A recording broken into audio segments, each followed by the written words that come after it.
¿Qué tal? ¿Cómo están? Buenas noches. Estamos en vivo y en directo. Estamos arrancando Caro Cruz por Unicanal, también por el 1321 a 2 minutos. 13 grados la temperatura en Asunción. 3 temas tenemos para desarrollar hoy. Invitados de lujo. Pipo, ¿cómo estás? Buenas noches. Sí, señor. Invitados que te cuesta conseguir a estos invitados domingo de noche en vivo. Pero bueno, conseguimos una vez al año. Fernando Silva, por ejemplo, un figurita difícil, complicado. Pero bueno, algunos otros están acá medio se hace el... Están agrandados. Me dijeron que hubo fútbol, ¿cierto? Hubo fútbol. No, parece que no, para que no hay que hablar. Hay que manto de piedad, como manto de piedad. Pobrecito, pobrecito. Bueno, anoche se confirmó lo que fue noticia la semana pasada, lo que tiene que ver con el atentado en Pedro Juan Caballero, y le costó la vida al intendente liberal de esa localidad allí en el departamento de Amambay, José Carlos Acevedo. Y esto de vuelta pone en el debate esto que ya hace 15 días había sucedido en Colombia, en esta isla, Barú, con el exfiscal Marcelo Pecci. Y digo, esto pone en el debate cómo el narcotráfico, el crimen organizado, el problema de la inseguridad en nuestro país se ha instalado.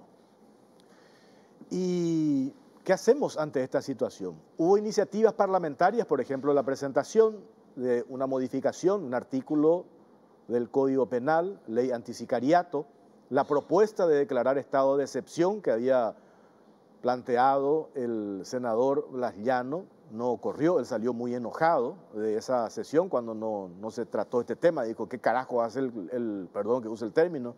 Digo textualmente lo que dijo Blas Llano, el Congreso en relación a este tema. ¿Cuál es la alternativa que tenemos? ¿Dejamos nomás que esto continúe así? ¿Quién tiene que reaccionar ante esta situación? Lo del presidente de la República, contó el otro día el gobernador, también lo ratificaba el ex senador Ancho Ramírez, que el presidente de la República le dijo, ¿qué querés que haga? No puedo hacer nada ante esa situación. Entonces nosotros decimos, si el presidente ya está con esa actitud, con esa postura, pues ¿qué nos queda al resto de los ciudadanos? Y lo lamentable de todo es que el presidente puede hacer mucho. O sea, no es que no pueda hacer nada. Él puede poner gente en la policía eficiente, puede poner gente eficiente en el Ministerio del Interior, puede controlar sus cuadros, puede reforzar sus cuadros, puede hacer un montón de cosas y no las hace simplemente por complicidad o por comodidad o por las dos cosas, ¿verdad? O por inutilidad también, porque hay que sumarle a eso. O sea, él pone un ministro del Interior que podrá tener toda la buena intención, pero no tiene la capacidad, no tiene experiencia, no tiene idea del cargo que tiene. Trata de ponerle la mejor gana posible Federico González, pero él no tiene esa formación en temas de seguridad ninguna. Tiene un comandante de la policía que responde a un cambio que pidió el anterior ministro del Interior, que fue sacado por vínculo con el narcotráfico. La Senat sigue manejada por una mujer que responde directamente a ese ministro vinculado al narcotráfico. Entonces, ¿de qué es lo que hablamos? O sea, tiene que ser Blas Llano un partido opositor, el que propone el estado de excepción, y no es el presidente el que plantea el estado de excepción. O sea, muchas cosas que puede hacer él. Él no debería responder qué puede hacer, porque la lista de cosas que él puede hacer son largas. Después podemos entrar tanto en los abogados, decir si la pena más alta, la pena más baja. Eso ya es una cuestión ya profunda, de más allá, porque esto ya sucedió, ¿verdad? Para más adelante. Pero el tema de contener la situación puede hacerlo el presidente, por lo menos así lo veo. Fernando Silva Facetti, senador PLRA, ¿cómo le va? Buenas noches. Muy buenas noches, Jorge, Pipo, Oscar, Ricardo y a la audiencia. La gente después de perder Olimpia, entonces estamos acá todos en penitencia. Totalmente. Menos yo. Sí. Senador, lo que pasó con un correligionario de ustedes, lo de José Carlos, esto nos interpela no solamente a ustedes como liberales, sino a todos como sociedad. Bueno, lo de José Carlos es lamentable, ya lo veníamos manifestando en reiteradas oportunidades. Me tocó trabajar, intendente 4 veces, me tocó trabajar con él en varias ocasiones, ¿verdad? Y ya él, me acuerdo en su primer periodo, ¿verdad? En el medio ambiente dentro del cual se desarrollaba la actividad en Pedro Juan Caballero, usualmente el tipo recibía 4 o 5 amenazas de muerte, pero por día.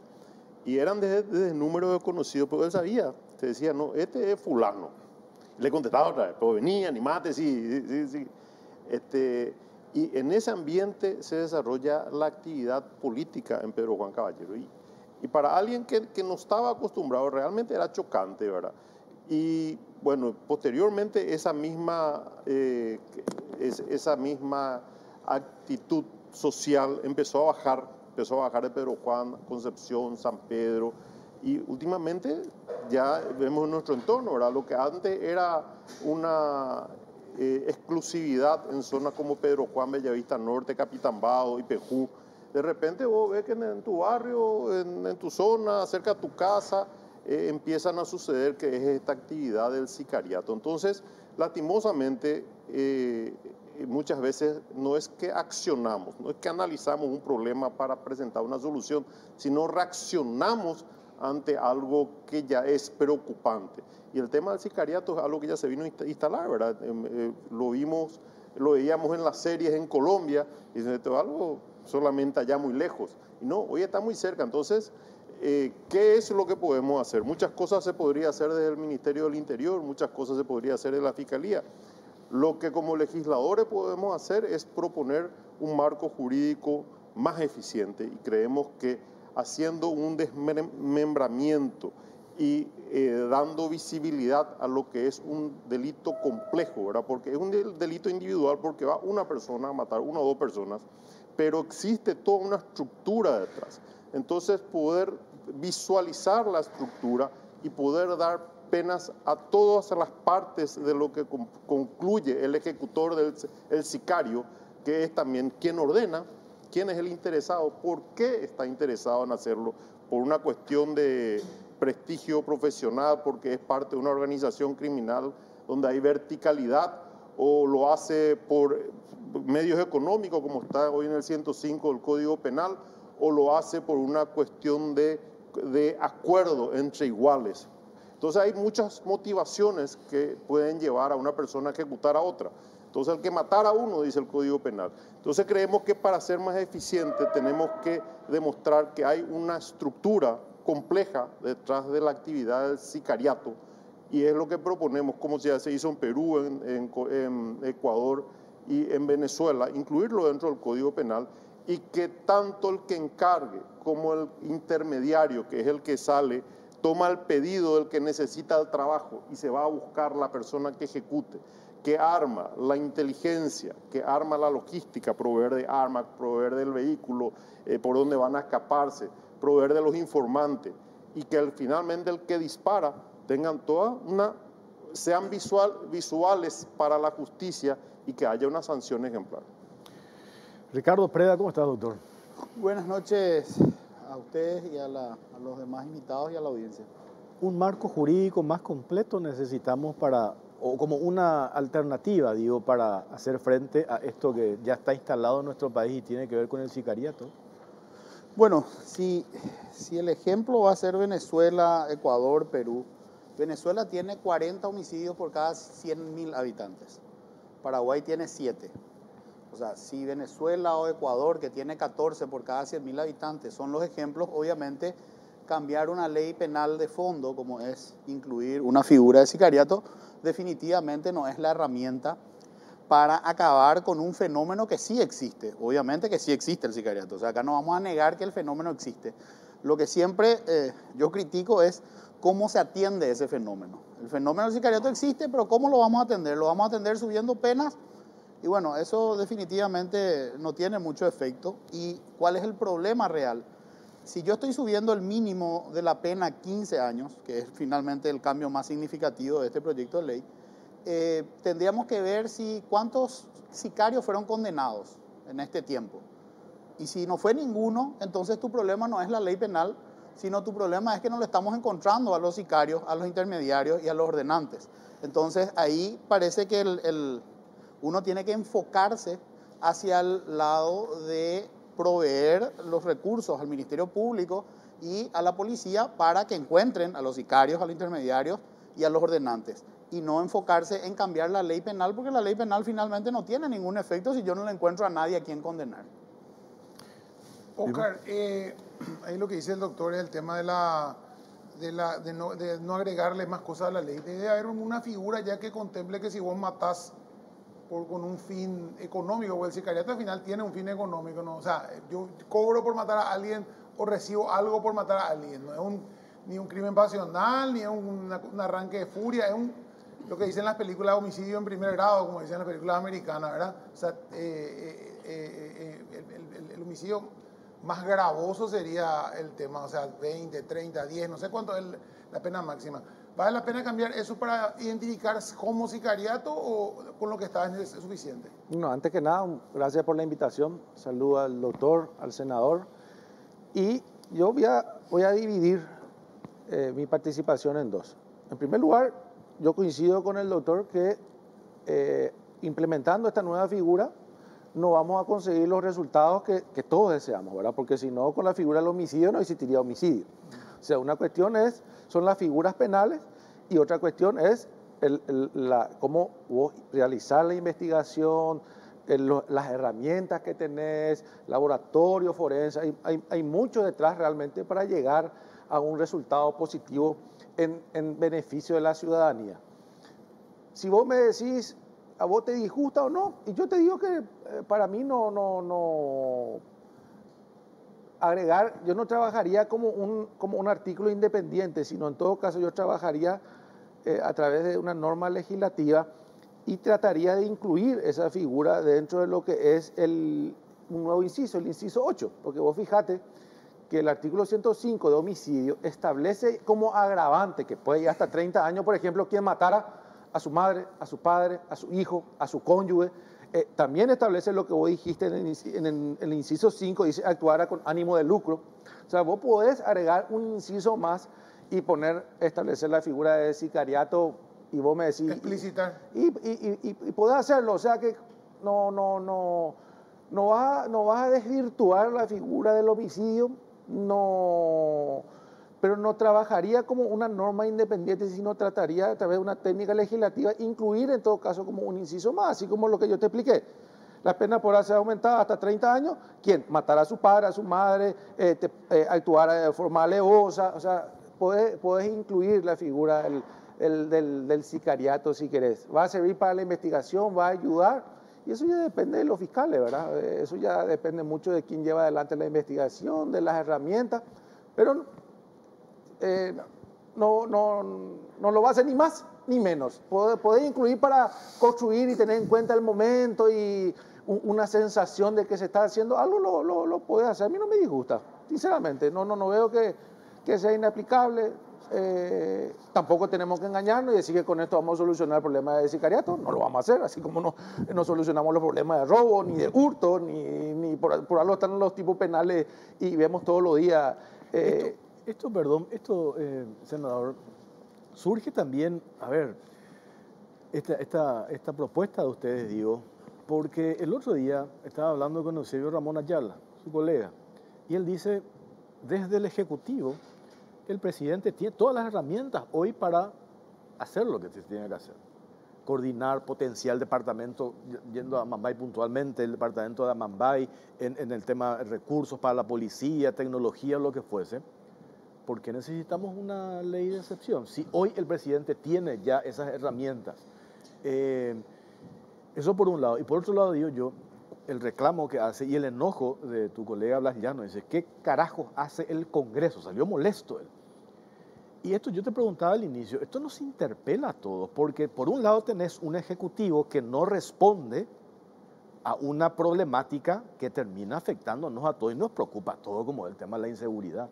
Bueno, el Ejecutivo, la ley esta de estado de excepción es la tercera vez que presentamos. Ya se presentó cuando se escaparon los presos, con los PCC que eran asesinos. Se volvió a presentar cuando fue asesinada la hija del gobernador y bueno, y esta es la tercera vez con la misma suerte, ¿verdad?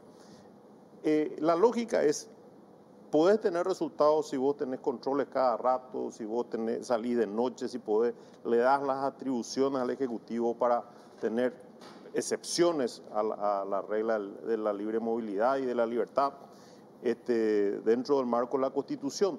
Yo creo que sí. Y en el tema de la Fuerza de Tarea Conjunta, por ejemplo, los que más se planeaban por la presencia de la Fuerza de Tarea Conjunta eran aquellas personas que estaban dedicadas a otros menesteres ilegales, por ejemplo, la vigiato, por ejemplo, la producción de marihuana. Tráfico, rollo. Tráfico, porque te molesta, porque tenés que salir, saber que en la ruta esa en el Tapepoí vas a tener probablemente 3 lugares de control, te molesta, te va a costar más caro, si es que le vas a sobornar, te puede tocar uno decente, uno honesto y te denuncia, te apresa, te verifica. Entonces, eso, el solo hecho, porque en Pedro Juan están sucediendo homicidios todos los días, pero todos los días. El índice de Namambay es altísimo. Entonces, creemos que es una solución. Y la propuesta, y justamente volviendo esto evidentemente no es que modificando la ley vamos a solucionar. Es un conjunto de cosas que tenemos que hacer. Por ejemplo, la Fiscalía necesita más recursos, necesita más recursos y necesita ejecutar lo que no ejecutó, ¿verdad? Porque ahí está un problema de administración dentro de la Fiscalía y eso se denotó en el debate en estos días, ¿verdad? Pero sí necesita más tecnología, necesita capacitar. Formar una persona al laboratorio forense no es que hoy le contrato y ya está. Necesito contratarle o nombrarle y en los próximos 3 años formarle para tener los resultados que uno espera. Toma tiempo. La policía hace rotación, verificar quiénes son los que se van a ir, qué antecedentes tienen para poder tener resultados. Y dentro de lo que proponemos justamente es por qué consideramos que es importante. Porque el hecho que se van y te matan, hay algo atrás. Entonces, la ley entendemos que tiene que hacer distingos donde hoy no existe. Entonces, al hacerlo como un delito, un hecho punible autónomo, nos da la posibilidad de poder decir, bueno, fulano le mató, pero estudiar quiénes son los que contratan, quiénes son los que intermedian, quiénes son los que consiguen los campanas, quiénes son los que consiguen los vehículos robados, y llegar también al responsable, al que da la orden, haciendo ese distingo y poniendo penas severas para estas personas. Creemos que va a ser una herramienta legislativa útil en el proceso de acusación de la Fiscalía, la persecución penal. Y también hacemos una salvedad y llevamos a una pena mínima máxima, que sería 20 años, cuando la víctima sea una persona con un cargo citado en la Constitución Nacional. Le hace juez, le hace fiscal, pues tenemos el caso de los monos en Rosario, por ejemplo, que era un grupo que se dedicaba a matar jueces y fiscales. Le hace juez, le hace fiscal, le hace autoridad electa o autoridad del Poder Ejecutivo. Entonces, por lo menos vamos a conseguir que la estructura que concluye en el acto del asesinato, esa estructura también sea perseguida y también tenga una sanción importante. Y ¿tiene efecto o no la sanción? Yo soy de la corriente que sí tiene efecto. Sí te hace pensar 2 veces y tenemos varias modificaciones del código en los últimos años que fueron reacciones que han conseguido reducir estadísticamente algunos delitos. Entonces, por lo menos entendemos, y este es un trabajo que lo hicimos con gente de la Fiscalía también y con algunos abogados penalistas, entendemos que puede ser útil como una herramienta legislativa. Algo tenemos que hacer y desde donde nos toca hacer, ya que nos rechazan la ley de excepción, asumamos esto. Yo no conozco la ley, pero yo ahí sí comparto con el rector, no entraría a modificar el Código Penal, entonces en todo caso trabajaría en una ley especial, pero no entraría a modificar porque veo por la explicación del senador es bastante complejo y va mucho más allá de lo que un inciso puede contener. Entonces, repito, técnica legislativa encararía como una cuestión de una ley especial, así como existen varios a cargo de los fiscales penales, ¿verdad? Entraría por ese lado. Doctor Preda, cuando se habla de estado de excepción, o estado de excepción, Sí. Estado de excepción, y se habla de llevar fuerzas de tarea conjunta o llevar fuerzas militares, eso no está contemplado, o sea, no puede haber militares haciendo tareas policiales en la calle, eso está prohibido por la Constitución, creo. Claro, o sea, el estado de excepción establece la Constitución y la Comisión de Hechos Punibles creo que no es una de las circunstancias que establece la Constitución como... Y eso tal vez en un futuro cambio de la Constitución tendríamos que ver, que no solamente incluir la cuestión de conmoción interior, sino también de ciertos lugares como claramente. Y cuando decía que Paraguay tiene 7 homicidios por cada 100.000 habitantes, es gran parte gracias al norte, porque si uno resta la cantidad de homicidios del norte, Paraguay seguro que sería el país de América Latina con menos cantidad de homicidios por cada 100.000 habitantes. Particularmente creo que el estado de excepción no es la herramienta porque la Constitución no lo establece de esa manera, pero eso no significa que no haya la posibilidad de aplicar algo similar a un estado de excepción, que básicamente poblar de policías por un tiempo, hacer controles, llenar de cámaras. O sea, Pedro Juan Caballero no es Nueva York, o sea, tiene, ¿qué tiene? 100 calles, o sea, importantes. O sea, yo creo que uno llenando de cámaras la ciudad por lo menos va a poder seguir el rastro de quienes pudieron haber cometido un hecho y también, y concuerdo con el senador, por supuesto que la pena tiene su efecto persuasivo, pero la pena efectivamente aplicada. O sea, si yo voy a tener miedo de algo, yo no tengo miedo de la pena en abstracto que está en la ley. Yo tengo miedo de la pena efectivamente aplicada, es decir, que me descubran que yo fui. Entonces, nuestro problema no está tanto en los marcos penales, si son más o son menos, sino en el efectivo descubrimiento de quienes participaron de ese suceso. Y mientras la policía, el Ministerio Público, no tenga los medios, como lo dice bien el senador, no es solamente darle rubros, entre comillas, económicos, sino también que los legisladores controlen realmente, cuando hacen la ley de presupuesto, si cómo estos organismos están pidiendo y luego ver si lo están ejecutando y si lo hacen en sentido de atender este fenómeno, porque sin duda, acá vamos a concordar todos que hay que atender esta cuestión, porque de lo contrario nos vamos a convertir en Sinaloa o en Medellín de los años 80 y 90, ¿verdad? Yo lo que digo es, cuando analizamos la causa de esto, ¿por qué hoy llegamos a estos niveles? ¿Qué es lo que no hicimos? El otro día, el juez Cristian Bernal me decía en la radio y participó en un curso en Washington con ministros, incluso gente de seguridad de Colombia, Estados Unidos, fortalecimiento de las instituciones. Y cuando hablamos de fortalecimiento de las instituciones podemos coincidir, eso que mencionaste, más presupuesto al Ministerio Público, a la policía. El ministro del Interior dice, tenemos 28.000 efectivos policiales, necesitamos 60.000 necesitamos. Para un partido de fútbol, un clásico, 2.000 policías nomás destinamos para la cobertura de un clásico. Entonces, lo que yo veo también es que ahora que estamos en un periodo electoral, queriendo llevar ciertos sectores políticos, mediáticos, el responsable es tal sector, el responsable es fulano.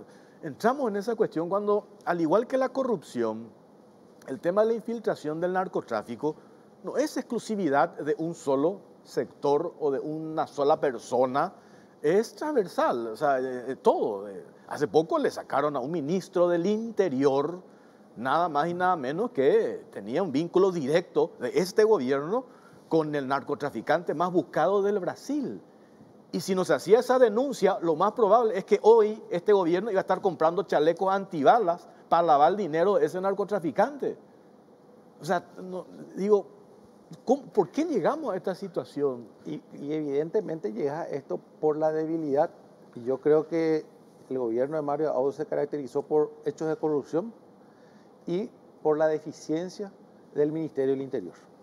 Entonces, cuando uno toma coraje, es porque evidentemente la percepción y el resultado es producto de que no está funcionando tu Ministerio del Interior. Por eso es que hoy podemos decir de que la gente se... ¿Y por qué es lo que tanto se están animando? Y yo creo que es porque yo veo un Ministerio del Interior debilitado. ¿Cuántos cambios de ministro? No encontró la persona que pueda conducir, hasta recurrió a gente, entre comillas, técnica, con alta moralidad como Yusio, y después directamente el más vinculado con gente allegada al narcotráfico. Entonces yo creo que el Ministerio del Interior se debilitó, pero muchísimo en este gobierno, y tenemos que analizar, que nadie está analizando, cuánto vamos a tardar de vuelta para darle la credibilidad que tenía en el gobierno anterior con las fuerzas públicas, los linces. Uno tenía la percepción, era que andaba seguro. Hoy vos tenés que andar con tu vidrio cerrado, tenés miedo de quién se acerca, y esa es la percepción, no está alejada de la realidad. Yo veo que el Ministerio del Interior está muy debilitado. Es mi modo de ver esta situación. Y toman coraje los delincuentes, lógicamente. Claro. Como dice el doctor, no, yo tomo coraje porque no me van a detener nunca, no me van a agarrar nunca, porque son todos sobornables, porque están en la corrupción también. Esa es la realidad. Porque no tienen nada. Cuatro ministros del Interior en 3 años y medio. ¿quién te desarrolla una política de seguridad interna? ¿Quién? Imposible. Vos sabés que es difícil el poder, porque realmente si el Ejecutivo, si tiene la persona correcta y si esa persona es realmente respaldada por el presidente, puede hacer muchísimo. Claro, porque ahí está el problema. Vos puedes tener la persona correcta y le decís al presidente del ministerio y te dice, bueno, pero ¿con qué condiciones? No, no me pongan condiciones. El jefe de policía te va a poner fulano, el comandante acá te va a poner mengano y tú viceministro vas a ser perengano. Ahí empieza el primer problema y justamente el martes vamos a volver a presentar con un trabajo que se hizo con los amigos, con los compañeros de Patria Querida y de la Fundación para el Desarrollo, un proyecto de ley de seguridad donde volvemos a insistir, es muy complejo, es muy bien trabajado y volvemos a insistir en la inclusión del ministro del Interior en la cadena de mando, ¿verdad? Porque, o si no, el jefe de policía hace lo que quiere. Lo mismo pasa con el ministro de Defensa, ¿verdad? El ministro de Defensa son dos cabezas, este es administrativo, pero el que manda el comandante de la fuerza militar, era porque depende directamente del presidente. Pero el presidente habla una vez a la semana con su comandante de la fuerza militar y no habla nunca con su jefe de policía. Entonces, son acciones que tenemos que tener. Este proyecto de ley, ¿por dónde viene el bruto de lo que corrompe realmente? Lo que corrompe realmente es por el margen que deja, es la cocaína. Y la cocaína entra de miles de kilos y sale de miles de kilos y salió por puertos, salió en container, ¿verdad? Eso significa que pasaron muchos controles, no solamente de Paraguay, sino también pasaron de los controles de los países vecinos, porque nadie verificó. Entonces, bueno, la ley del obligatorio el uso de escáner. Presentamos ahora para el debate el tema de proveer a las Fuerzas Armadas de radares de bajo nivel, pero también necesitamos, obviamente, el permiso para derribar, que eso significa modificar otra ley que también presentamos. Y también necesitamos, obviamente, darle los recursos y los aviones a la Fuerza Aérea. Pero ¿con qué va a arribar? ¿A la Conondita? No. Entonces, es realmente algo complejo, pero lo ideal que el liderazgo de eso, poner meta, poner plazo, tiene que tener el Ejecutivo. Pero ante el silencio del Ejecutivo, entonces, obviamente, son pataleos que damos desde nuestro balcón, que es el Congreso, y de la iniciativa de los colegas que pensamos igual, y bueno, hacemos las propuestas para hacer cambios, pero sí se necesita la persona correcta y el teléfono abierto con el presidente, porque el presidente es el que tiene el poder real. Tenemos que hacer una pausa cortita, venimos enseguida. Bueno, y viaja tranquilo con Banco Basa, pagando hasta en 12 cuotas sin intereses con tu tarjeta de crédito en todas las agencias de viajes y aerolíneas del país. Banco Basa, cuando quieras, estamos. Vení a Bristol y aprovechá las super ofertas en televisores y celulares. Y como si fuera poco, con la promo más grande del país. 1.000 millones en premios. Con cada compra te llevas una cuota de regalo. TV Samsung Smart de 50 pulgadas, precio normal 18 cuotas de 646.000 guaraníes. Ahora solo 18 cuotas de 329.000 guaraníes. Bristol, la mejor casa de electrodomésticos del país.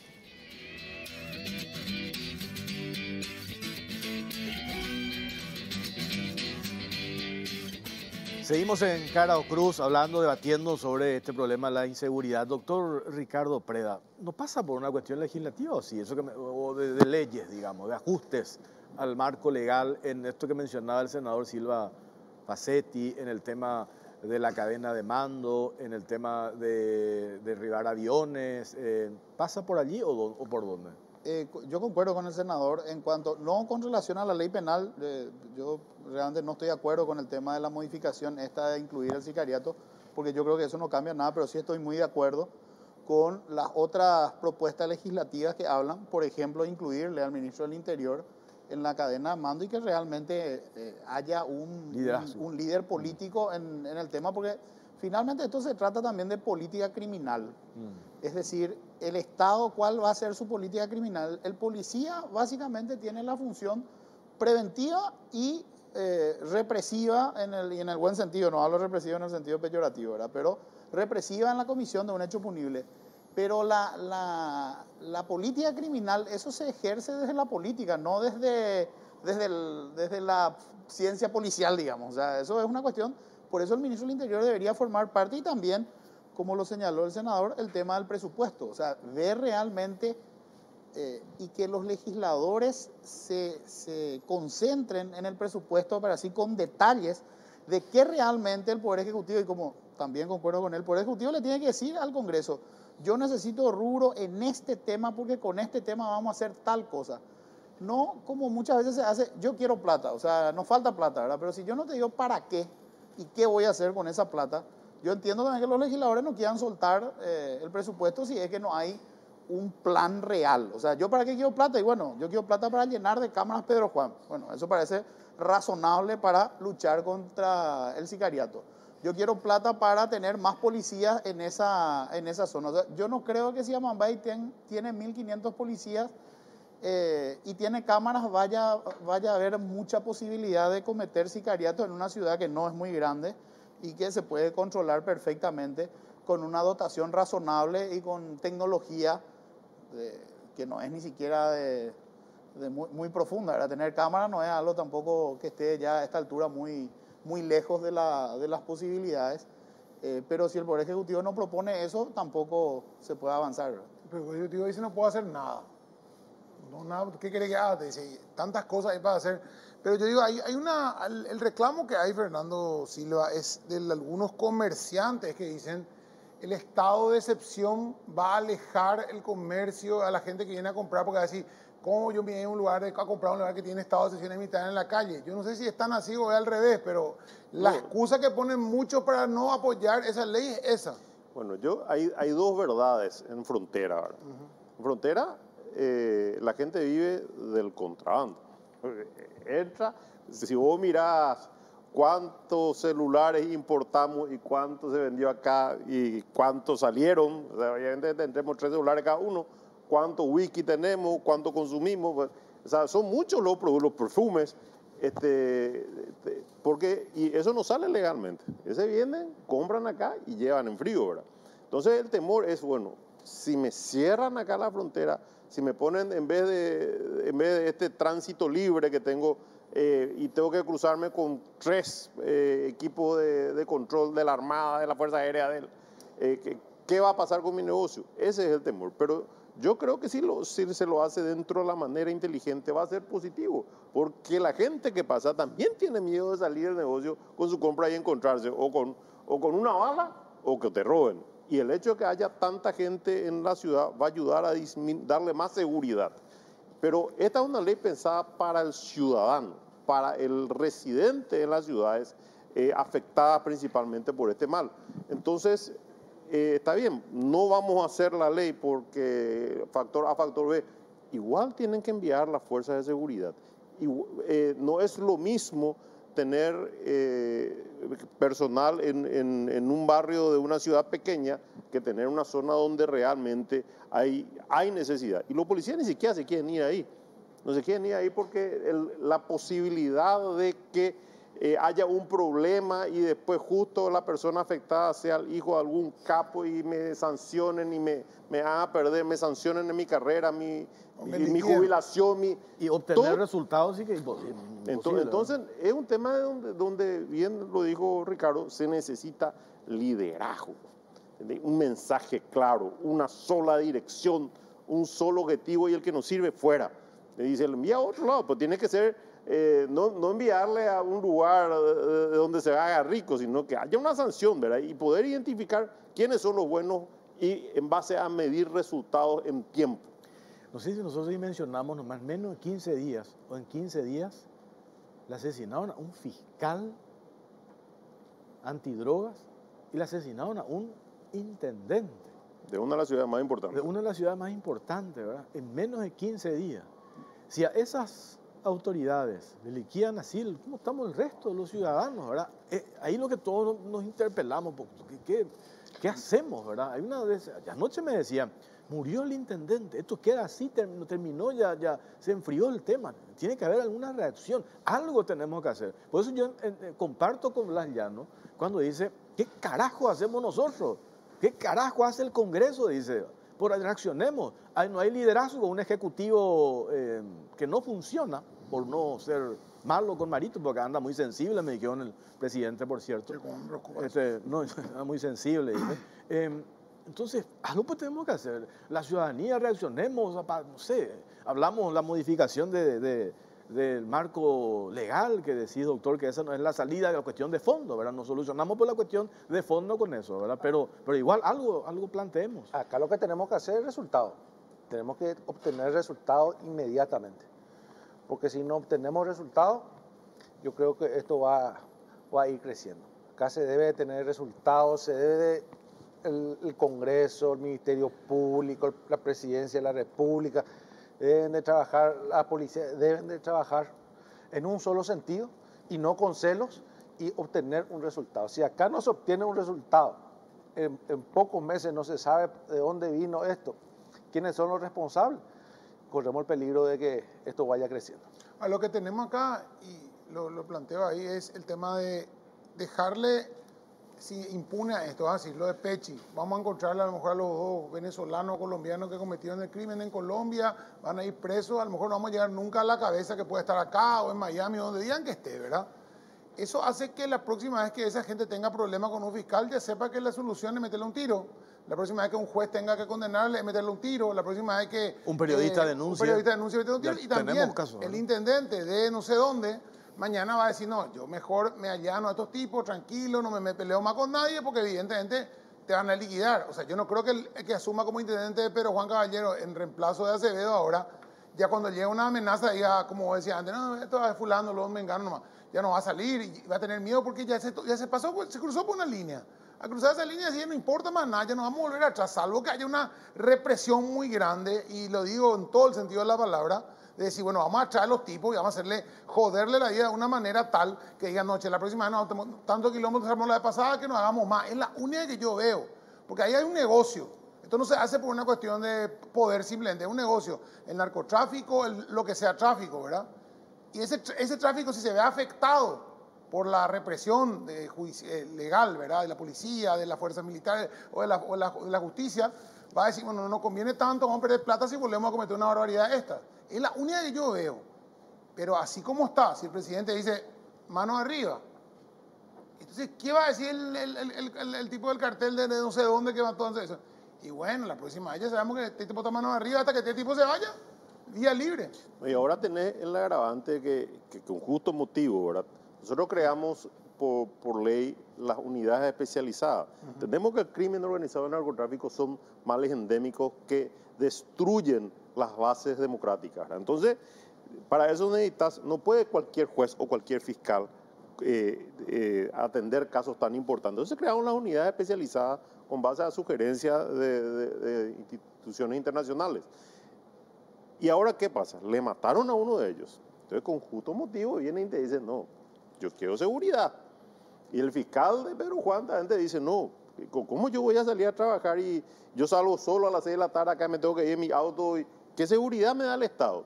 Entonces, no se le va a poder dar, evidentemente, porque eso salta hoy, después de la situación desgraciada que vivieron el intendente Acevedo y el fiscal Pechi.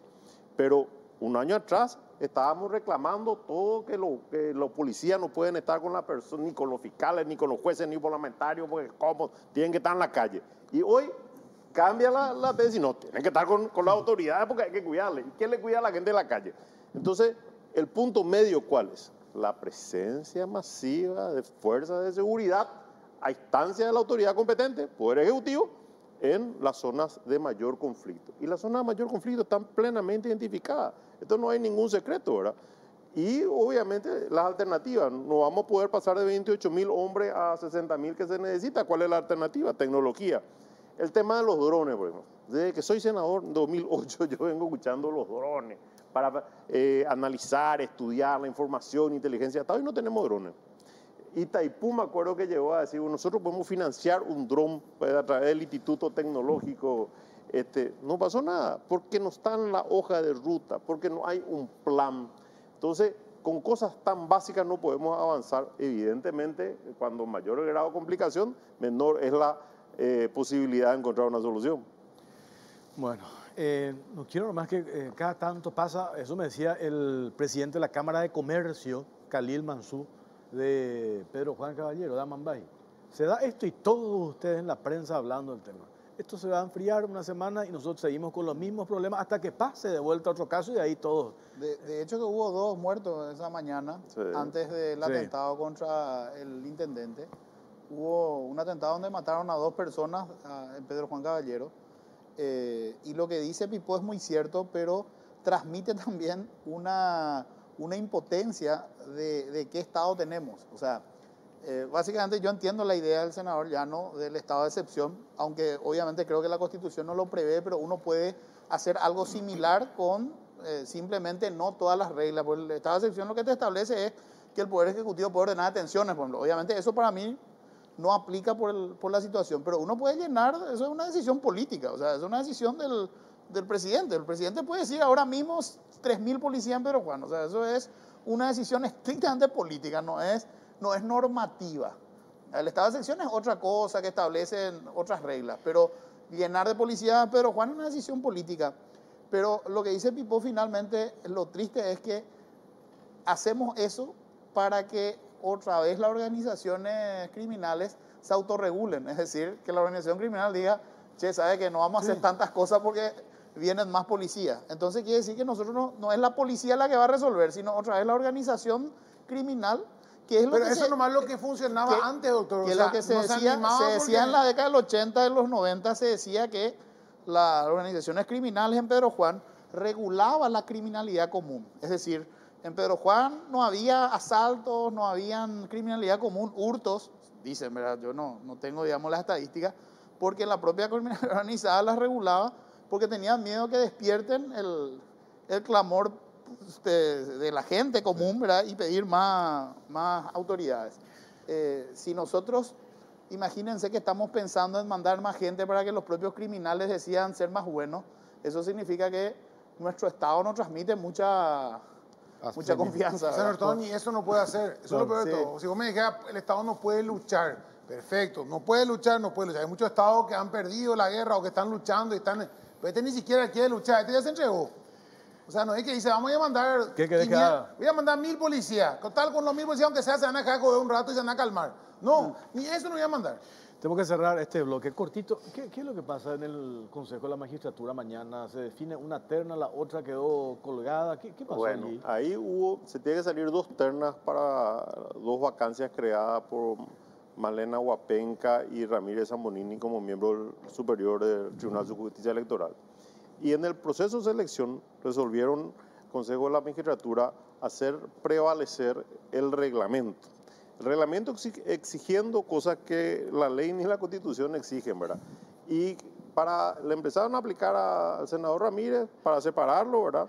Entonces, por el reglamento no presentó copia de su matrícula de abogado, y al aplicar el reglamento dijeron, bueno, vamos a verificar los otros. Y encontraron lo que 14, por ejemplo, no tenían legalizado su título de abogado, ¿verdad? Una exigencia del 2013, ¿verdad? Nosotros que no terminamos antes del 2013, yo no tenía legalizado esa última legalización y por eso le separaron a 14. Entonces quedó muy reducido el grupo. Y después ya entró en la parte de la puntuación discrecional. Porque me gusta tu cara o no me gusta tu cara. Y bueno, y al final quedaron prácticamente 7 en la previa y después ya quedaron en 5. Entonces, evidentemente, hay para una terna que ya puede ser llenada, pero la otra terna, ¿qué hacer? Y bueno, van a llamar de vuelta. Lo que el Consejo siempre hizo, porque no es la primera vez que pasa, y lo pasó de cargo de menor jerarquía, es volver a llamar. Entonces, para mí, lo correcto es que vuelvan a convocar para la terna que falta. Y ahora dicen, no, pero eso atenta contra las elecciones del 2023. Y es mentira, ¿por qué? Porque todo este proceso previo hasta el 18 de diciembre, que son las internas, la autoridad de aplicación son el Tribunal Electoral de los partidos políticos, claro, o de la concertación. Claro. O sea, la justicia electoral, el Tribunal Superior de Justicia Electoral hace un trámite administrativo hasta después de las internas. Claro. Y en el trámite administrativo, nosotros, PLRA, por ejemplo, Efraín Alegre, presidente del partido, le tiene al vicedirector del registro electoral, que es el corresponsable, hay un colorado y un liberal, de todo el proceso administrativo. Entonces no podemos decir que no sabemos, hay algo mañoso. No hay nada. Entonces, Para mí, bueno, la decisión la van a tener que tomar mañana los miembros del Consejo. No, mañana sale una terna y después se va a llamar a otra. Y eso Es creo Además, yo que estamos debería, hablando de ante la 20 días imposibilidad. más, un mes más, o sea, Claro. no es que estamos hablando de 4 años. Dos meses más. Y las elecciones generales en un año. Y son en abril, ¿verdad? Claro, O sea, hay tiempo ¿cuándo todavía. acciona realmente la actividad del Tribunal Superior? Después de la interna, porque la autoridad de aplicación de la interna son los tribunales Bueno, independientes del tenemos que partido. cerrar este bloque. Oscar Tuma, cortito nomás. ¿Qué pasó con Nazario Roja y Celeste, el caso de Celeste Amarilla? Que el viernes salió, ¿qué cosa? No entendí. La Cámara de Apelación revocó el fallo del juez Hermosilla, ¿Qué quiere decir que eso? rechazó, el juez Hermosilla rechazó la querella Ah. y nosotros hemos apelado y la Cámara revocó, entendiendo yo creo que con buen O sea, criterio corre que la querella, la quiere decir. inmunidad no es sinónimo de impunidad. El parlamentario tiene inmunidad, pero no para delinquir. Y la calumnia, los delitos contra el honor son delitos. O sea, los parlamentarios no pueden expresar sus opiniones, su punto de vista, pero no pueden hacer acusaciones falsas por el hecho de ser solamente parlamentarios. Están cometiendo un delito. O sea, corre la querella entonces. Sí. Bueno, gracias, No, de nada. Oscar. Senador, muchas gracias. Muchas gracias. Doctor Ricardo Preda, muy amable. Gracias por la invitación. Hacemos pausa, hablamos a la vuelta de la pausa sobre esto que es una preocupación, alarmantes casos de abusos en niños. Oficialmente el Ministerio Público aportó un dato. Los últimos 5 años hubo 16.000 denuncias de abusos sexuales en niños, un promedio de 3.000 por año, por día, entre 8 a 10. ¿Qué hacemos al respecto? A la vuelta de la pausa ya venimos.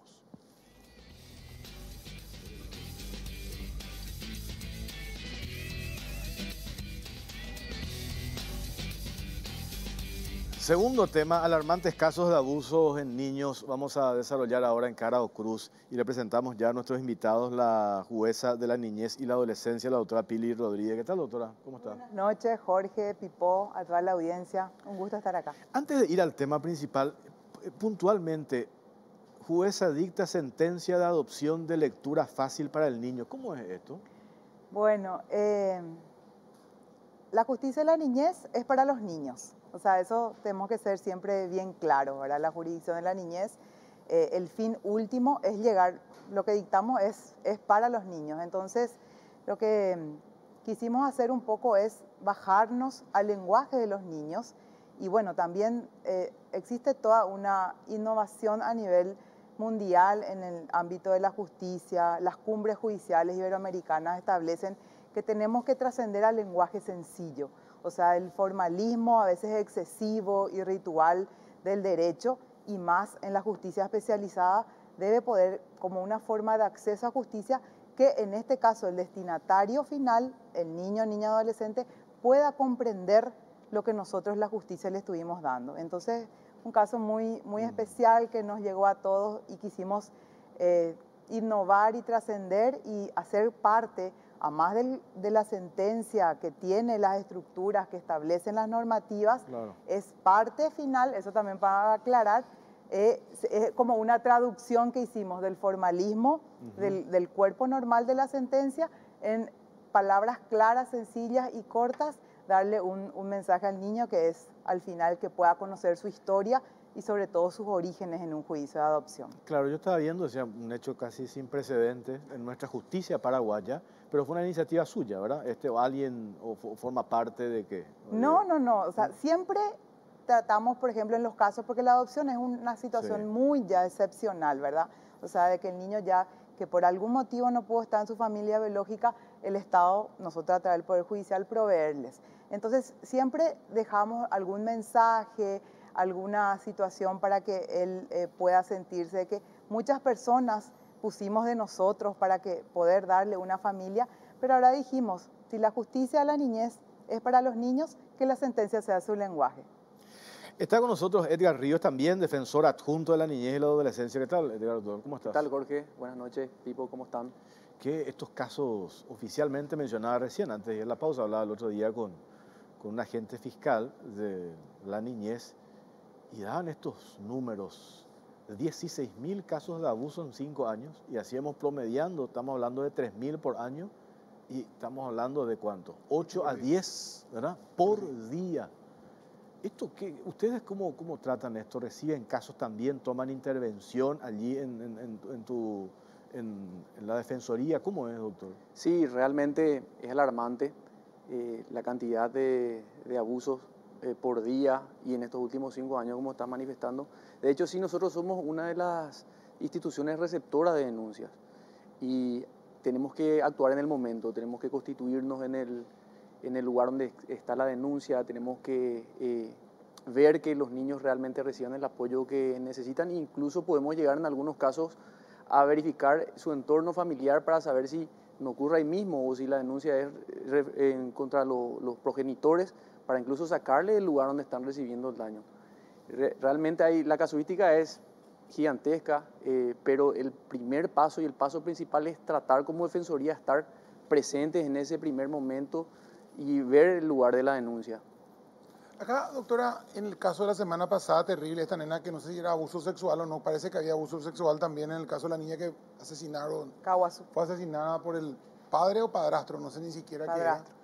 qué era. Ahí hay una cuestión que la misma sociedad otra vez, no podíamos entender, nosotros en el programa estábamos analizando y decíamos, ¿cómo pasó esto durante 3 años y nunca nadie vio nada, nunca más que la madre que hizo fue, al final termina siendo imputada como cómplice, pero nadie más, o sea, viven en un entorno, en un barrio, hay familia, hay otra parte de la familia, hay gente que está afuera, hay gente que ve, hay gente que le ve a esa nena y todo el mundo mira para arriba, hay como una, o hay un miedo, o hay un desinterés, o qué es lo que hay, porque qué pasa con la sociedad, porque ahí la sociedad es la que tendría que haber estado alertando. Yo entiendo que de repente usted es jueza, él es defensor, o sea, usted ya le llega al caso cuando hay una denuncia, pero si nadie denuncia, y recién cuando llega muerta a un hospital, ¿para qué sirve todo esto al final? Para condenar simplemente, pues no le protegimos. Pero hay una norma clarísima, el artículo 5 del Código de la Niñez y la Adolescencia, recientemente reformado también en el 2020, hace un énfasis puntual en la obligación de denunciar. Al momento de tener conocimiento, cualquier persona, dice el artículo, que tenga conocimiento que un niño o niña adolescente está en estado de vulnerabilidad, es una obligación comunicar inmediatamente, y ahora se hizo con la reforma, es dirigirse a la defensa pública. ¿Y por qué? Porque también conforme las últimas normativas, el Ministerio de la Defensa Pública, la Defensoría de la Niñez y la Adolescencia, está habilitado para poder tomar medidas de urgencia en ese momento para empezar a activar el sistema judicial de protección, y hace un énfasis otra vez, digamos como un plus de responsabilidad en las personas que están a cargo de niños y adolescentes, por ejemplo, los educadores, también el personal de blanco, al momento que muchas veces se detectan en esos lugares las primeras señales de violencia, los tutores, los guardadores, los que están a cargo de hogares de niños, tienen un plus de responsabilidad, generando sí, así también digamos, valga la redundancia, la responsabilidad penal por no haber hecho la denuncia. Y esa familia digamos, la familia del entorno familiar, la abuela, la vecina, la tía, una familia, y en el caso de los vecinos también, ¿se ha llegado alguna vez a perseguir judicialmente, penalmente o por complicidad a esa gente? Porque yo me imagino que si uno empieza a decir, bueno, che, si yo no digo nada, voy a ser cómplice, me van a venir a buscar acá y me van a decir, usted vivía al lado de la casa, escuchaba los gritos, no escuchó nunca nada, puedo meterme en un problema si no denuncio. Yo creo que por ahí pasa la cuestión también. Mucha gente, la gente acá es muy... espera primero tener miedo de algo para hacer, si no, no hace. Claro, lo que pasa es que la justicia especializada estamos para dar las medidas de protección, es un ámbito tutelar. Eso ya quedaría a cargo del Ministerio Público en el momento de la investigación, donde podrían estar las responsabilidades conexas y con eso iniciar las investigaciones correspondientes. Doctor Ríos, el otro día hablábamos con Sonia Escaburiza, ella es directora de Protección de la Niñez y la Adolescencia, Ministerio de Educación y Ciencias, porque nosotros nos preguntamos qué es lo que, por qué se dan estos casos. Saltó lo del colegio de Lambaré, después otras cuestiones de situaciones similares, creo que en un conocido club social, y como que ahora esa gente se anima a denunciar a partir de que esto se visibiliza. Es un tema extremadamente sensible también para visibilizar.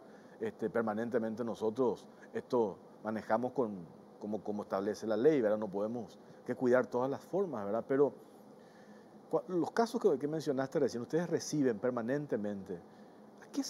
¿Por qué se dan esto? ¿Una sociedad enferma una sociedad, ¿dónde está el problema? Tiene que ver con una cuestión del entorno familiar. El otro día yo hablaba en la radio un caso de bullying de un colegio. Traté de profundizar el caso, un padre ausente, una madre ausente, el papá por el interior, la madre trabaja todo el día, el niño con el personal doméstico, la pandemia, ahora los chicos quieren llamar la atención, me decía Sonia Escabriza, da la sensación de que los chicos quieren llamar la atención, tuvieron 2 años y medio sin actividad. O sea, ¿dónde encontramos la causa de todo esto?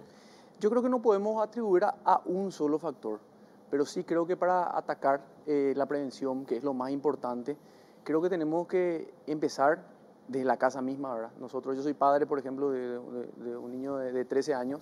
Creo que hoy en día los niños tienen al alcance de sus manos demasiada información con los teléfonos y demasiada libertad, que también esta libertad que le damos tiene que ir de la responsabilidad del control para empezar a hablar, ¿verdad?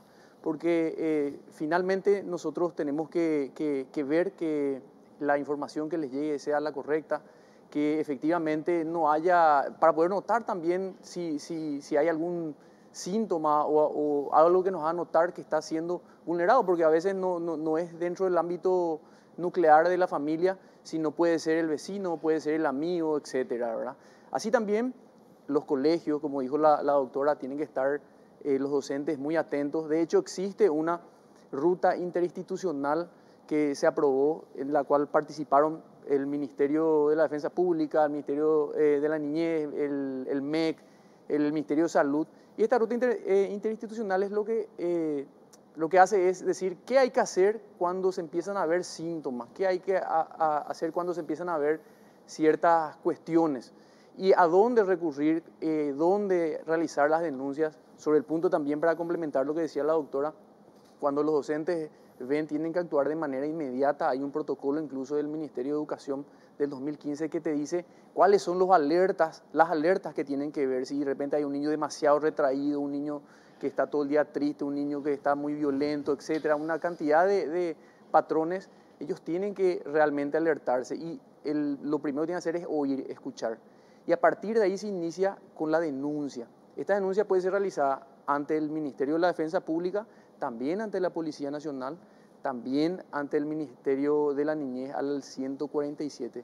E incluso si nos tiene cercana en las localidades, porque sabemos que no estamos presentes en todas las localidades, subsidiariamente se pueden hacer estas denuncias en las CODENIS y en los juzgados de paz, que sí hay en todas las localidades. Entonces, yo creo que para tratar de prevenir, lo importante es escuchar.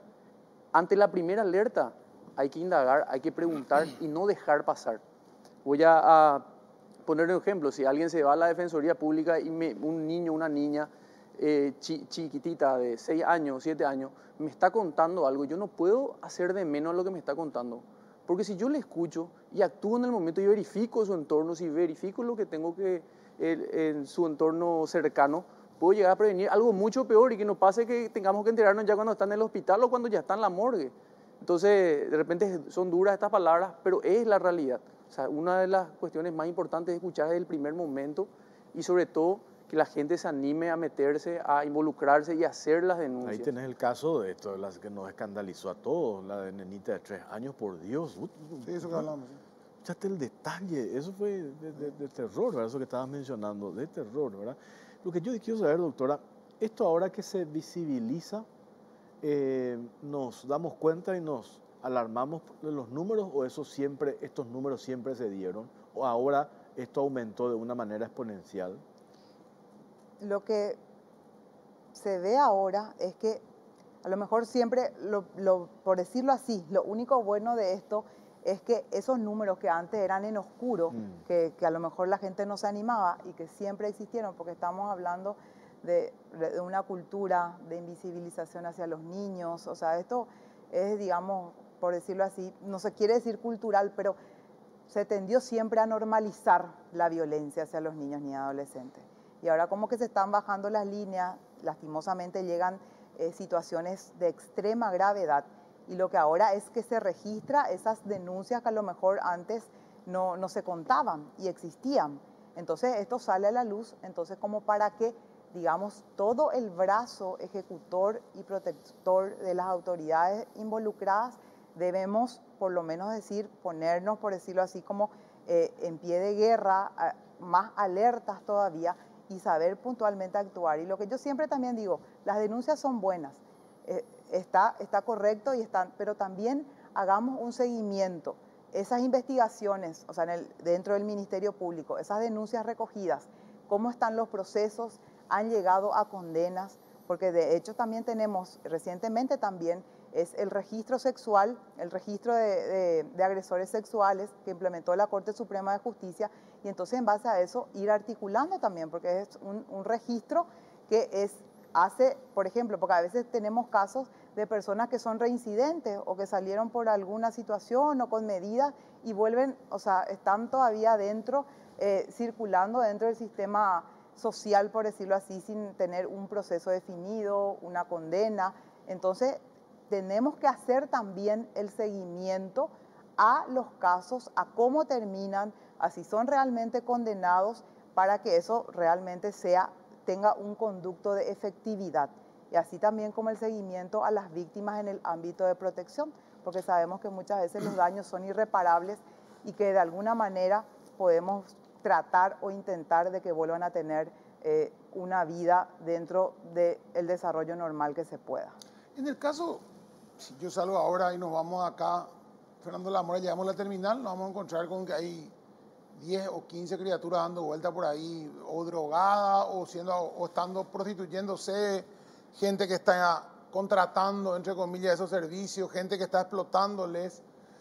Me decía un amigo médico que ahí, frente a Artigas, cerca de la costa, ahí hay unos depósitos que eran del ejército, donde están los indígenas, que el mismo indígena, el cacique les lleva a las indiecitas o los indiecitos, no sé si se dice más, si estoy cometiendo un error políticamente incorrecto diciendo eso, pero indígenas, no sé si se dice más eso, y se prostituyen y abusan de ellos.